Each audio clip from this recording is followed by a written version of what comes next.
Well, again, I am very, very excited about this weekend, very excited to have all of you here today, and really excited about our program tonight. It's a very special one. And of course, it's very special because we have Dean Megan Carpenter here with us tonight. I hope all of you have had a chance to meet her, and if you haven't, you are obviously going to see her right now, and you're going to hear about all the wonderful things happening at your law school. So we're really, really thrilled to have the dean here, and thank you for all the hard work you have done over these less than 4 years. It's amazing. So, Dean Carpenter.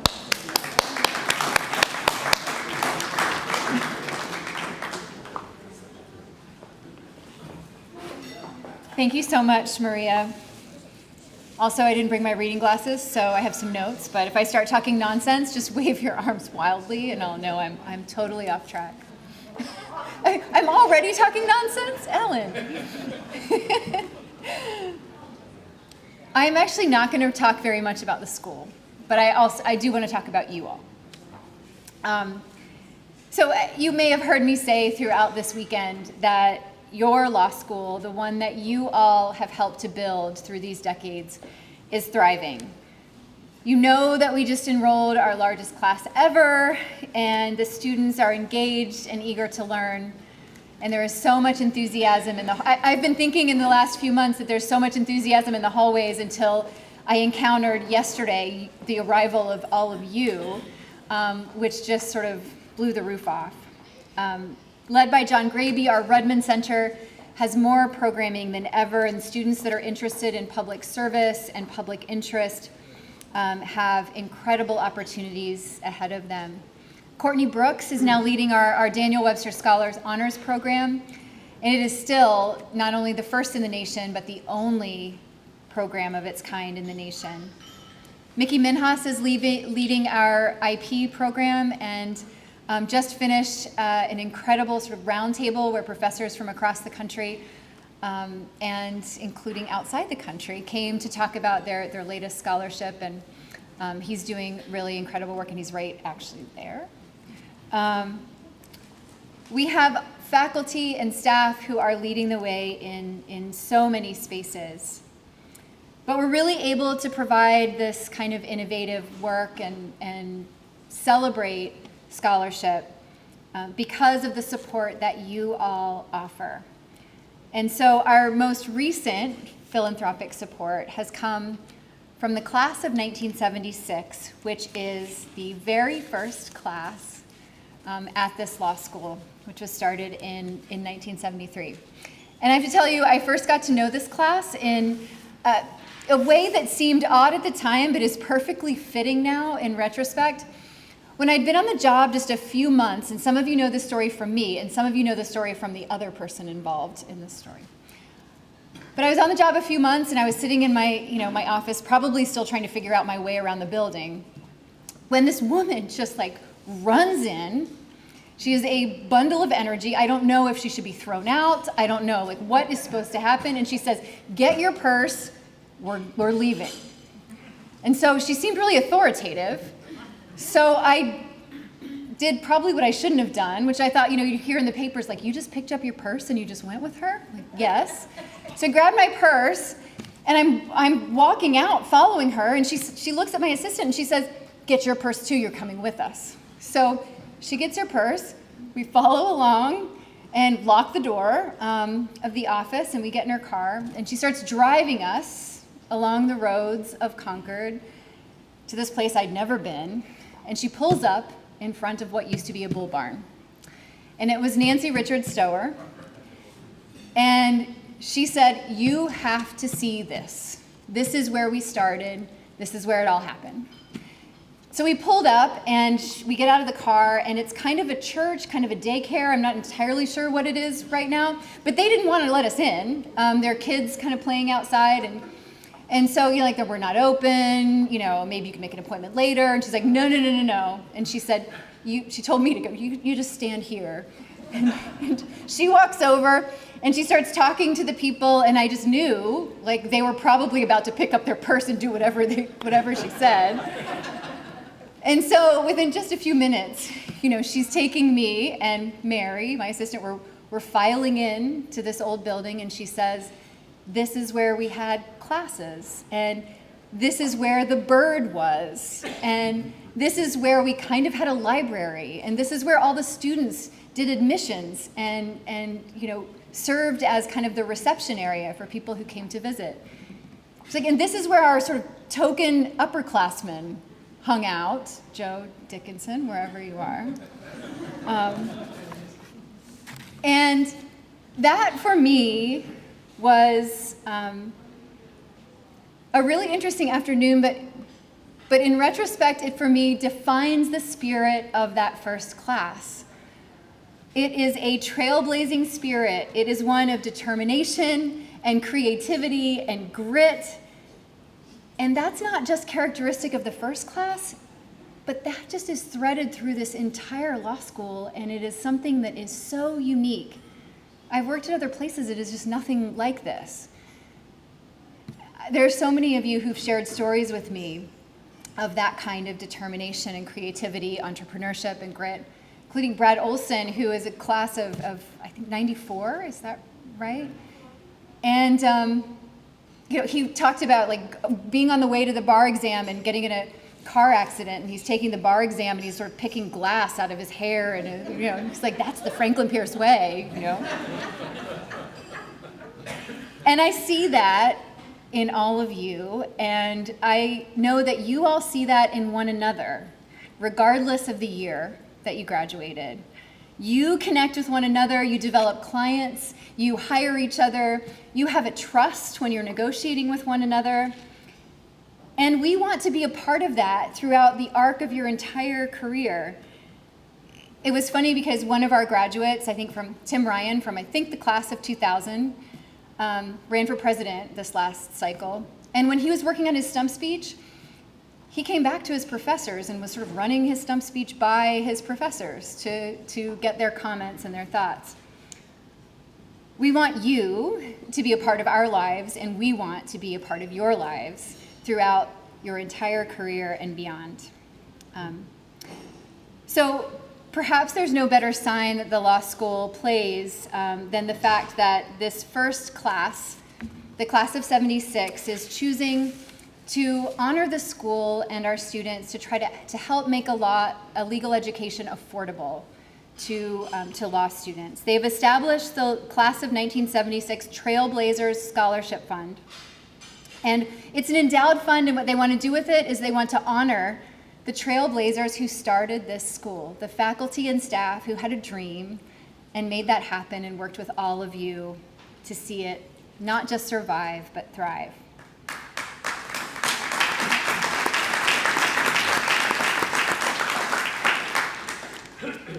So you can be a part of that too, and if you want to please do reach out to Maria Godinez. But right now, I'm pleased to celebrate them, and I'm pleased to introduce the members from this class now as we honor and celebrate all they're doing to put that forward. Jim Conway? Yes. Do you want to come up? And we're all in this really strict time frame, so if you hear like a gong, or if somebody, puts a cane around somebody's neck and pulls them off the stage, just expect it. Joe's got, okay, perfect, Joe. So I've been asked to sort of describe what it was like being a student, first-year student in a brand-new law school. And as you might imagine, it wasn't necessarily, as you just heard, what's happening now. What was happening, in 1973, I was attending some grad school classes down at Florida Atlantic and walking by a bulletin board, and there's this brochure hanging on the bulletin board. This is the actual brochure. I took it off the bulletin board. It was intriguing. It said the different law school. That's intriguing. And if you open inside, one of the things it says, we're going to have a legal education, a refreshing and distinctively new approach. And that was intriguing. So I called. Got to speak to a fellow we're actually honoring today, one of the trailblazers, Bob Viles. Had a nice conversation. After the conversation, he said, you ought to apply, which I did, and was accepted. and that was great. So now it's September 1973, 95 or so eager, risk-averse law students show up and are greeted by Deans Rhines and Viles, Professors Field and Simpson, our law librarian Phil Hazelton, and a recent law school graduate from NYU, Joe Dickinson. This was the new law school, the different law school. And it was sort of decided that to have an experiment in legal education, you needed lab rats. We were the lab rats, man. So it was first year, well, you have a lot of the same classes that you would have most places. That was not unusual. What was unusual was that we were having to build an entire program, flesh out 3 years. They needed our help. And frankly, I was amongst those that was very happy to try to help. We were on the admissions committee, we were on the curriculum committee, we were on the faculty hiring committee, and we were on a clinical programs committee. We had a law center meetings. People wanted us to go to law center meetings. Viles, first among equals, would decide what would be happening on a consensus basis. You don't hear too much about law center decisions being made in that fashion. So it worked. Now we get to some other events that were highlights that year. We had the first conference. I think the Academy and Tom Field helped organize it. It was on the issues involving repographic reproduction. Sort of rolls right off. Those are Xerox issues. The guy from Xerox is trying to get us to say repographic reproduction. That didn't fly too well. Then we had a big social event, one of the big, Dave remembers a little wrong. It was the winter time, like January, February, and Bob Rhines, noted expert, is giving his Loch Ness Monster talk, complete with slides, and as a special treat, the American debut of a full-size model of a fin that had been photographed just that summer before, and that was wheeled in, and we all got to see the fin. It was very exciting. But we were the different law school, so things had to be a little different. Now, I must say, we were talking about Nancy before. On the occasion of our 10th reunion, Nancy put together a little bulletin and shared it with us. And she, on the front page, wrote down something which I always thought was great. And it says, "In the beginning, God created heaven and earth, and a few amazing people created Franks." Those are the people we're honoring tonight, with the Trailblazers. I'll mention some names. I mentioned some names already. They're in the program. Don Simpson's name's not in the program. It should be.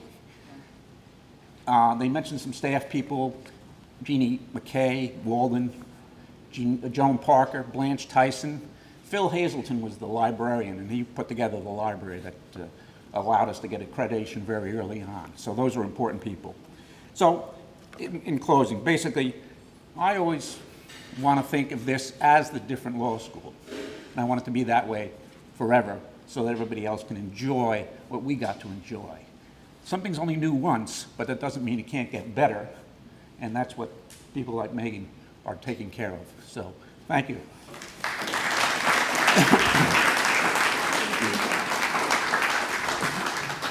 Also, side note, if you're ever playing trivia and you get to have Jim on your team, do it. He's the best. So I mentioned Nancy, and a few weeks after we had this adventure on Mountain Road, this chair shows up in my office. And from her, it's from her, and it is also from all of the women who graduated from the first class of 1976. There were 7 who started and 6 who graduated. And so she had this plaque engraved as I'm the first woman dean. And it was so meaningful to me. And yesterday she texted me and she said, you have to take some pictures in that chair. So I brought it in my car here tonight so that we can take some pictures. Janet Vale is about to come out now and talk about what it was like as a woman in the first class of Franks.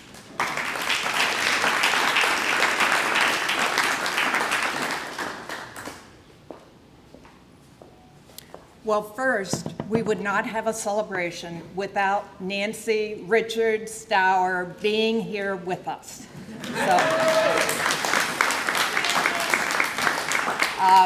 Since I regrettably did not have Wi-Fi, we are only on the phone, but. Hi, Nancy. Basically, in 1973, 8 women joined 87 men in the first class of Franklin Pierce Law Center. All of us, regardless of our gender, aspired to become attorneys and willfully placed our ambitions in the hands of a few. The 8 of us mostly went our separate ways during our first year. In fact, I think it's safe to say that we managed the gender disparity as we each saw fit. Admittedly, a few classmates lobbed the occasional ill-conceived sexist barb, but we were easily able to just ignore them. More often, regardless of gender, everyone focused on spending 3 years here in Concord together and graduating from an ABA-accredited law school. As risk takers in this distinct community, our time together as the first class of FPLC caused us to forge long-lasting friendships beginning 48 years ago that continue to this day, even if we don't stay in direct contact with each other. In 1973, I had the opportunity to attend another law school, but I chose not to apply. Instead, I read a brochure that Jim just spoke about. And in that brochure, they talked about the opportunities beyond the practice of law, and that anyone could end up going to school and not practicing law and just have a fulfilling life in doing whatever they wished to do. And in turn, I applied. My experience at Franklin Pierce Law Center helped to prepare me to function in a work environment where I continued to be in the minority. I often became the first or second woman to be hired in an organization, or many a time, I was the only woman when I was leading a meeting in a conference room that was filled with male corporate executives, attorneys, and investment bankers. My often singular standing was normal in the course of business, and for many years, that normal lasted far too long. In closing, 2 women starting their journey with me in 1973 transferred to other schools, and 1 transferred in. As a result, a class of 76 historical moment is that all of our names, all of the graduating women of 1976 are listed on a single paver at the entrance of the law school building. I am so pleased that we marked that particular trailblazing milestone only once in the past 45 years, and that will never be repeated again. Thank you.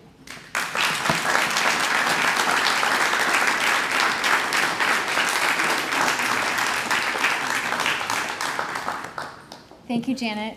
I'd like to welcome Charlie Russell to the stage to talk about the impact on New Hampshire and Concord. Hey, Charlie.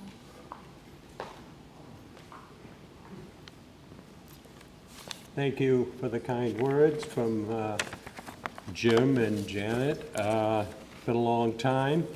I came here in 1973 out of the Boston area, and Concord had 30,000 people. It was a Yankee Republican town, didn't have a lot of interaction with the Boston area. It had 1,200 lawyers. New Hampshire had 1,200 lawyers. It now has 44,000 people, and it has over 5,000 lawyers. I stopped counting at 5,000. But Bob Rhines, I interned with him, so I got to know him pretty well. He chose Concord, New Hampshire as a state capital because we didn't have to compete with other law schools in Boston for internships and clerkships and things like that. So it was a wise choice with the judiciary and the legislature and the head of government here. He also started this different law school from his frustration with the courts and the public not understanding how important patents and intellectual property was. Rights were growing as they were growing in the national and international economy, and suffice to say, his work has succeeded in raising the consciousness greatly so. With it, the law school brought a lot of cultural diversity. I brought people from my area, the Boston area, the Mid-Atlantic, the Midwest, down south, and brought some cultural changes to Concord. And as the school grew and with its intellectual property program, it brought international diversity as well. So it has changed its community in ways that it's very, very different than it was when we first came here. Some of us during the 70s kind of enjoyed the hominess of New Hampshire and Concord and the pace of life, the lack of traffic jams, the fact that you might see a wild turkey or a deer walking across the road, and it's not a bad swap for a traffic jam for having some Mother Nature living nearby. So after graduation, 27 graduates took the program, and we took the bar exam like traditional bar review courses, and they said, oh, by the way, your career is not the only thing on the line. If you don't pass the bar in a goodly number, the law school may be history. So we kind of had that weight on us as well. I studied very hard and decided this was something I only wanted to do once. And the good news was that the Franklin Pierce Law graduates passed at a higher rate than students from graduates coming in from other. And the rest was history, but it really wasn't history. History has continued to grow. As Dean Carpenter said, the work continues, and she might have asked you once or twice to say, you can still help it grow and continue with your donations, and you'll hear about the... I might have even said it 3 times. 3 times, well, but anyway, she does a great job. I've really got to know her over this weekend, and but as Janet Vale said, getting jobs wasn't a good opportunity there. There was no job fair, there was no line waiting for the graduates to come out, as I understand happens now, and we have a pretty great percentage of people being hired. And so I took my diploma like some of the other classmates and hung it on the wall, having been a member of the community for about 3 years, and built a small law practice, and 45 years later, I'm still got the shingle on the wall and kind of enjoy the pace of life. And my most vivid memory, I've told a few people, was walking down the long hallway where there were rooms on either side, and I guess you were heading south toward the Blood farm that was just south of us. And as you walked into the library, there was Glenn Huff with his jawline beard. He had an Abraham Lincoln type, and he was the monitor at the library desk that day. And in the window, through the windows behind him, not 50 yards away, was a herd of cows leisurely chewing their cuds and moving along. And it was, and the bad part of that was that because the bull breeding farm had gone, they hadn't told the flies they had left. So Bob Viles was very good with his fly swatter. But so we had some of the leftover problems. But so I'm glad I came to FPLC and stayed here in Concord. I've lived and worked less than a mile from the law school in those 45 years since I graduated, and to borrow that old New Hampshire phrase, this acorn did not fall far from the tree. And my next speaker is Doug Woods, a classmate, and he was the oak leaf at the top of the tree that the wind caught and took off to the world, to the rest of the country, and has helped spread the word and the reputation of IP. So that's my recollection of the history, and I knew Bob Rhines well, and he's up there, and he's very happy with what's going on. Thank you very much.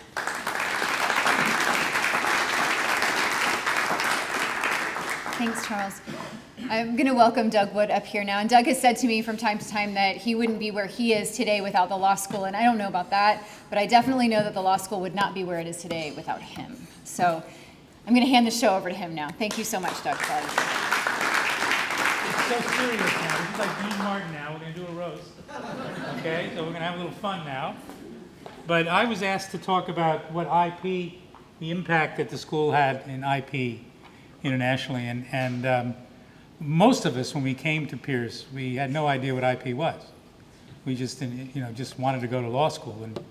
And Bob Rhines was obsessed with the idea of turning IP around to where it protected the inventor and not the people who were exploiting the inventors, that it gave inspiration to invention and creativity and content, and turned it upside down. And he was enough of a maverick to pull it off. And he started, as crazy as it was, he starts this law school dedicated to IP. And I was on the tour earlier today, and I was the person giving us the tour mentioned that Pierce has the largest IP library in the United States and perhaps the world. I mean, that's how important IP is to Pierce. And if you look at that legacy, of the school, you see that the vision of the founders and the trailblazers back in the day, that IP would be as important as it is today. It's amazing how this school has graduated so many IP leaders throughout the world at this point that are really the trailblazers that are taking IP to the next level. So to everyone who was in this school and had the privilege of working with Bob Rhines or Bob Viles and all the trailblazers, we all understood how important that was, and that's the legacy of this school. We're the only school that has been in the top 10 forever, and we are by far the most number of courses in IP than any other law school in the country, and we always will be like the number one in our mind, and maybe number one in reality too, even though the U.S. News and World Report garbage does other things with the politics of it. But despite all of that, we've always been in the top of this. So thank you, Megan. And Megan, I was chair of the board for many years. I've been through many deans, and good ones and bad ones, and and some who didn't live too long, and some who whatever. But there was a little bit of a black mark on the school for a while there. The deans didn't seem to survive very long. It was like Spinal Tap that the drummer always died. It was weird. But anyway, but yeah, I'm an entertainment lawyer. I'm not going to be serious. Okay, I can't do that.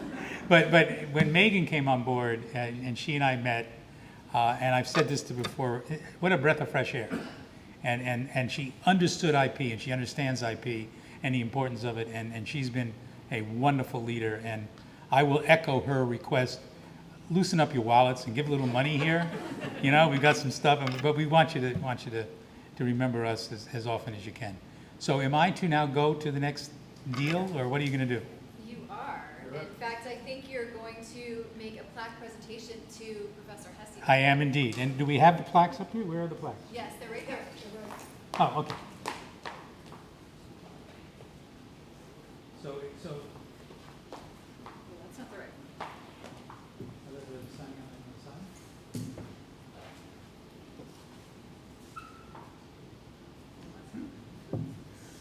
It's a different law school, so it's a different presentation as well. Never mind. Oh, you're a nice guy, yeah, that's it. Drum roll.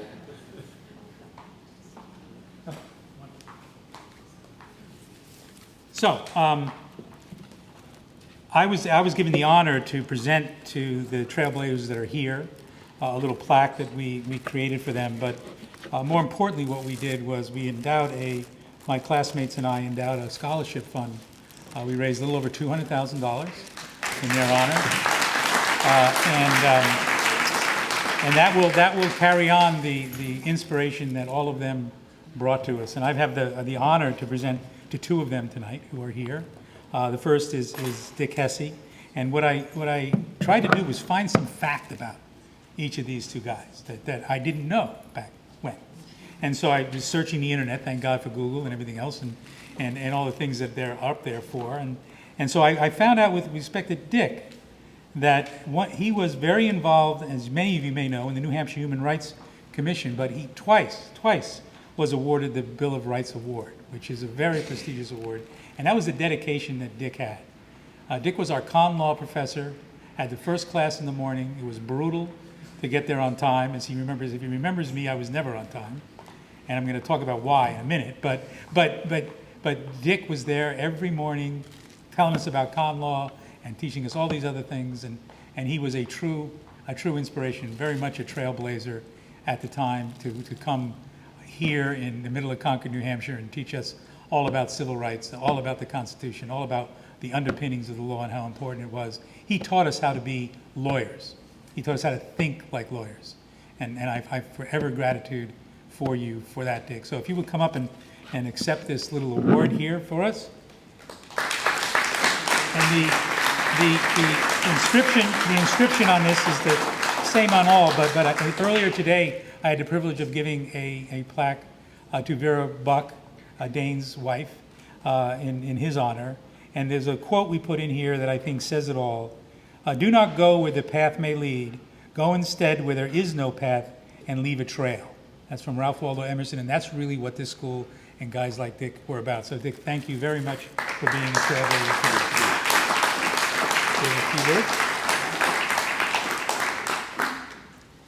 Well, it is undoubtedly an honor to be recognized for things that you've done, but the truth of the matter is that the class of '76 are the trailblazers.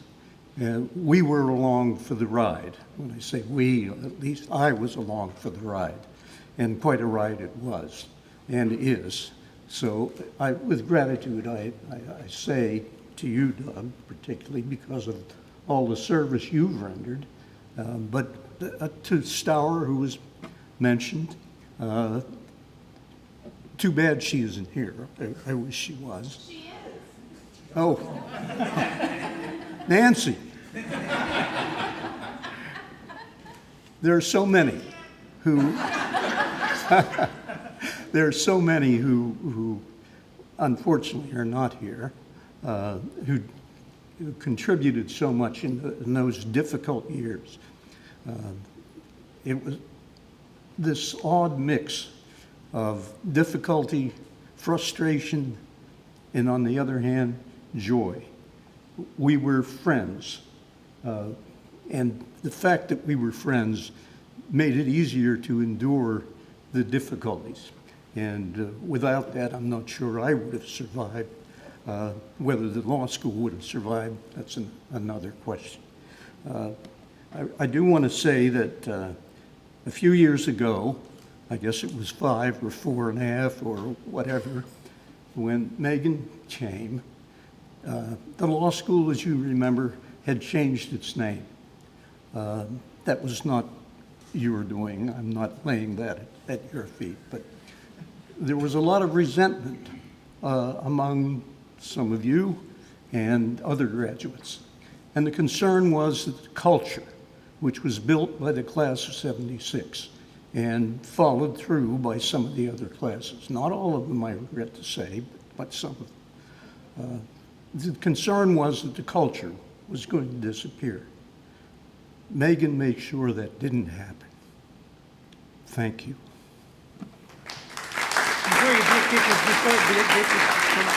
Before you go, earlier today, a number of us went up to the barn.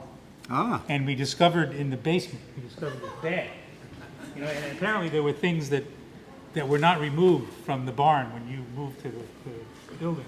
And then we found this in the barn. And so Is this we a just, cow pie? what? This is a cow pie? Yes, that's exactly what it was. And if I could not be so spastic, I could open this damn thing up. But okay, so we'll get there. Just give me a second.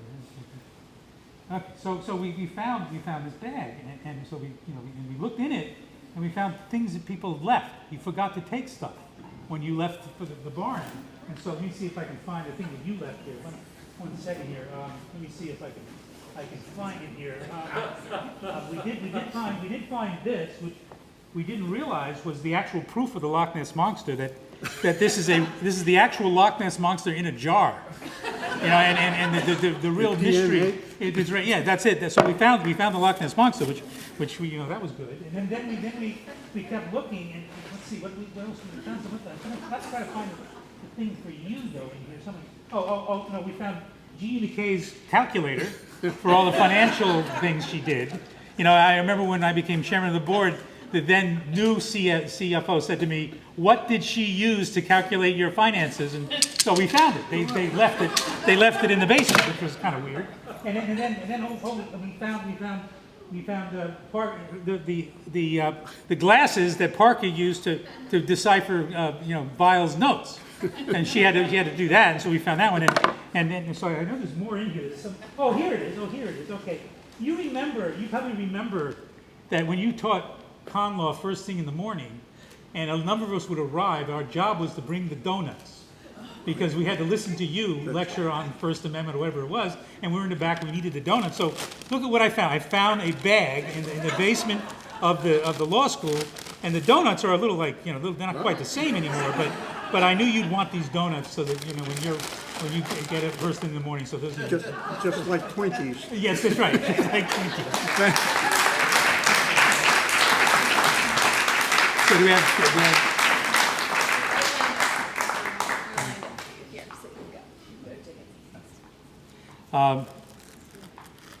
I think it was Jim or someone said earlier that we had no upperclassmen when we first started.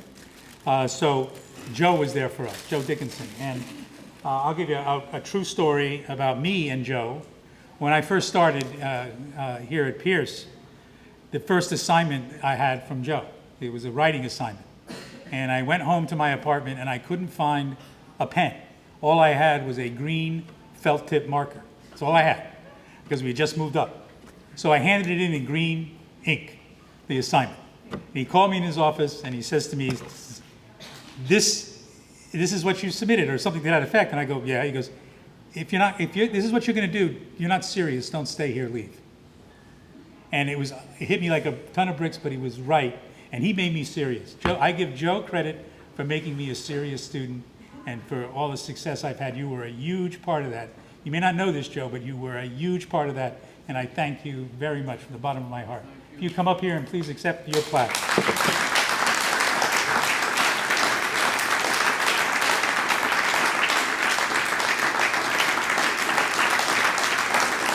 Please, you're going to put it down and take your hand. Thank you. You thank you. Say a few words. Wait until you see what we've got in the bag there. Yeah, I'm not sure I want to say anything until I see what's in the bag. But I have a question for the class of 76. The rest of you will have to think that it's part of the lore. Half of you are sitting in on the concrete slab of the big classroom in those kindergarten school chairs left by the Pierce School for Girls. And we're waiting for the other half to get themselves from Concord. We want Ray Ford to come by in his big Lincoln holding his cigarettes up, followed by Bill Hall's Harley bumbling around. And we're just waiting for the other half to get there. And behind me on the blackboard, it says, "Cops on Mountain Road." Who was that sign for? That's my question for you guys. Who was it for? It can't have been for the people who were sitting there, right? It certainly wasn't for Ray. Ray had come in early, had done his bills, left, mailed it, and was coming back in from below. So it was not a warning for anyone. I mean, my back is to it, and I drove from north to south, so I didn't come up Mountain Road. Those of you who are already there either got your tickets, and we're going to have to go to Concord District Court on your way after school. And the folks who weren't there yet were driving so slow that they weren't there yet. So is there any purpose to this sign? Is there any reason for it to say "Cops on Mountain Road" on the blackboard? It stayed there every day. Because Ralph Williamson, the dean's father-in-law and janitor of the place, never got around to erasing the boards. So the cops were always on Mountain Road, which was a fact. They knew that you guys were rushing to class and that you were bait and they were ready to take it. And Charlie's been defending those people against those police officers for his whole career. Have you gotten anybody off yet? Or are you just doing Working on it. or are you just doing the DWIs coming from the country club? Yeah. Better money, huh? Yeah. Well, I can't thank you folks, all of you, for letting me be a part of your success. And your success is phenomenal. And I appreciate that some of you might remember my name. Thank you, Doug. So, one of the things that I remember when we first got there about this person, Joe Dickinson, we were told he's a Root Tilden Scholar. Oh, that must be something. I mean, we didn't know what scholars were. So I did a little research, and it turns out that the Root Tilden Scholarship is not really, I found out when we dug up this bag in the school, it's not a person. It's not a person. The Root Tilden is actually a root. and you left the symbol of your scholarship in the bag in the basement. So we retrieved it for you, and now you're a true Root Tilden Scholar. Excellent. You have root. Thank you all. So I'm back to you.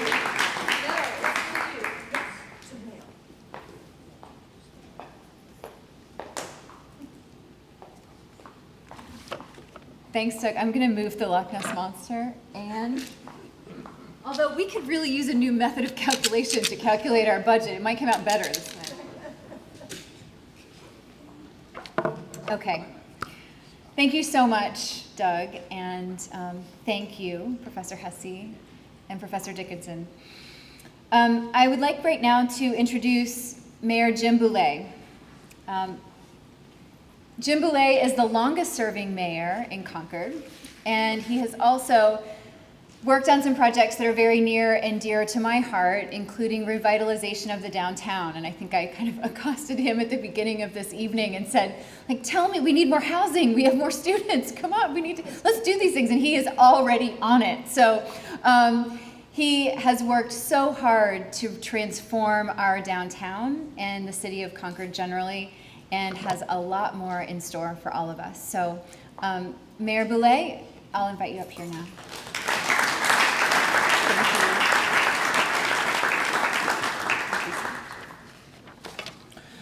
Thank you for leaving these. I appreciate that.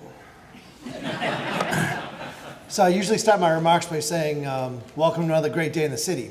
But tonight I think I should actually say, welcome home, because so many of you traveled from far, and here you are back into a wonderful city. Hopefully you found it that way. But truly welcome home and welcome back. You were always welcome.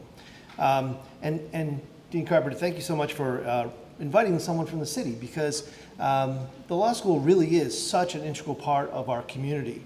And when I look around at the faces of just the folks that are here, I can see people who have been elected to a city office, state office, representing our city. I can see people I know who have coached Little League and softball and soccer, people who have served on boards, and this is what you've brought back to our city, and you've made us a much, much better city. So I can't thank you enough for including the city and everything that you give back.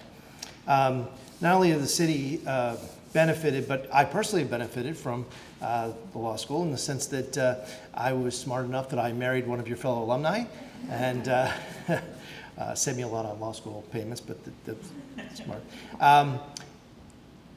And secondly, it's interesting. I was elected, and when you first get elected, it's a volunteer job, but you're all of a sudden you're the mayor. It's like, hey, this is kind of cool, And one of the first calls I got was from one of your predecessors, and at first I was thinking, oh shoot, this is going to be about parking, isn't it?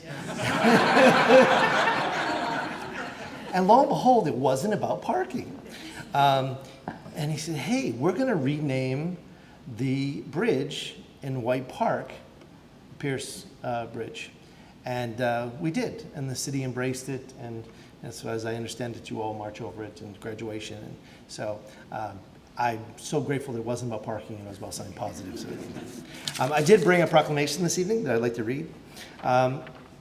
This is a proclamation, whereas in September 1973, two attorneys, Bob Rhines and Bob Viles, had a dream of a different type of law school and opened a then unaccredited law school called Franklin Pierce Law Center. Whereas members of the class of 1976 took a chance on said law school and registered for classes in what can best be called a defunct secretarial school, but more truthfully was a bull breeding farm in East Concord. And by the way, those police officers are still on Mountain Road. Whereas those same members of the class of 1976 graduated 33 months later under circus tents, many of whom took the New Hampshire bar and passed at a greater rate than those from other law schools, giving an instant credibility to the quality of the law school's education and graduates. Whereas the law school's vibrancy and the impact on Concord and New Hampshire continues to this day with the ongoing influx of regional, national, and international students coming here to live and study every year.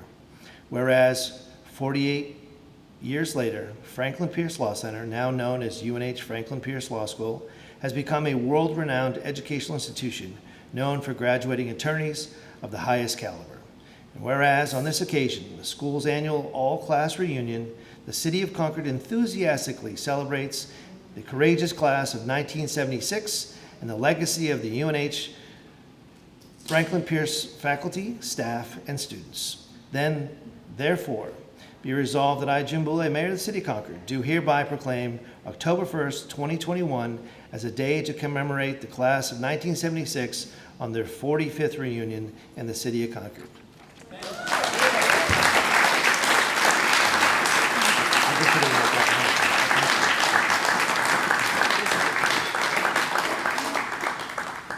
Thank you so much. I think we have managed to stay remarkably on time, but I think it's probably last call. So, but just a second before you all jump up and head to the bar, I want to just take a minute again to thank our reunion committee members, and what I'm going to ask you to do is to raise your hands from the classes of 76, 91, and 90 and 86. So please raise your hands and we will give you a round of applause.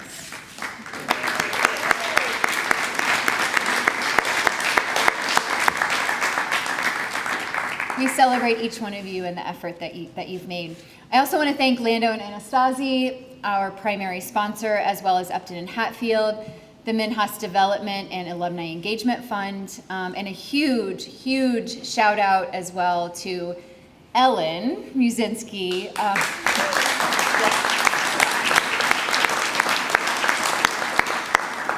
And Jess Place, and Maria Gudinas, who all worked together to make this year's reunion a success. So I also want to thank AJ Kierstead, Lauren Terry, and Dean Shane Cooper as well. So thank you.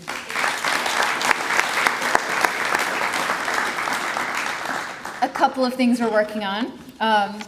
One is that a lot of you want swag. You want shirts, you want gear, and so we are working on that.